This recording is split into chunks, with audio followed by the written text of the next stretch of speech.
tekdir. Allahu Ekber, getir tekbir. Allah büyüktür, Allah tektir. Allahu Ekber, getir tekbir. Allah büyüktür, Allah tektir. Allahu Ekber, getir tekbir. Allah büyüktür, Allah tektir. Allahu Ekber, getir tekbir.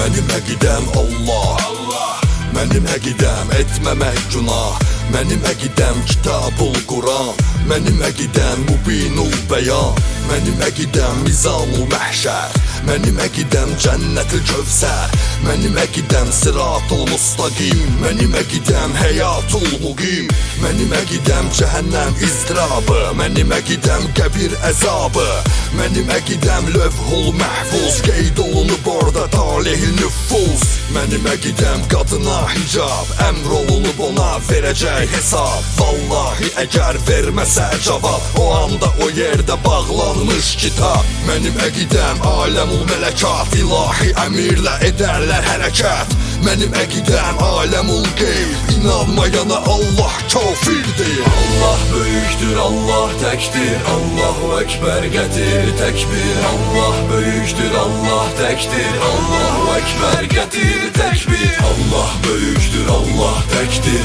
Allahu Ekber, getir tekbir. Allah böyükdür, Allah təkdir. Allahu Ekber, getir tekbir.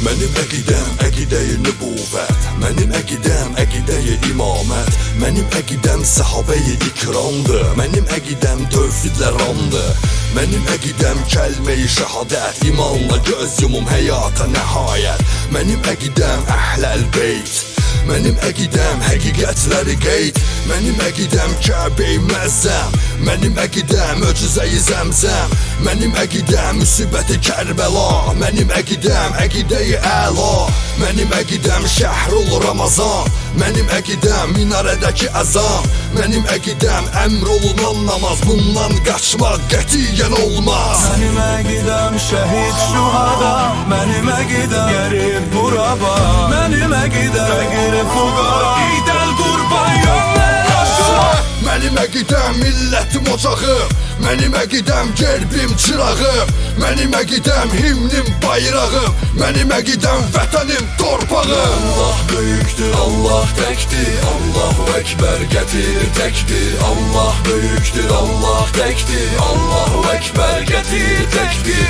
Allah böyükdür, Allah təkdir. Allahu Ekber, getir tekbir. Allah böyükdür, Allah təkdir. Allahu Ekber, getir tekbir.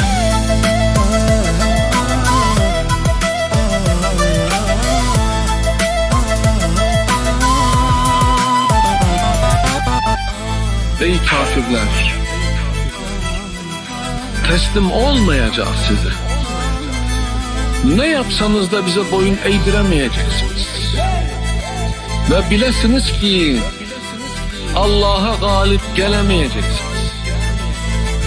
Sonunda Allah'ın yardımı gelecek ve siz mağlup olacaksınız.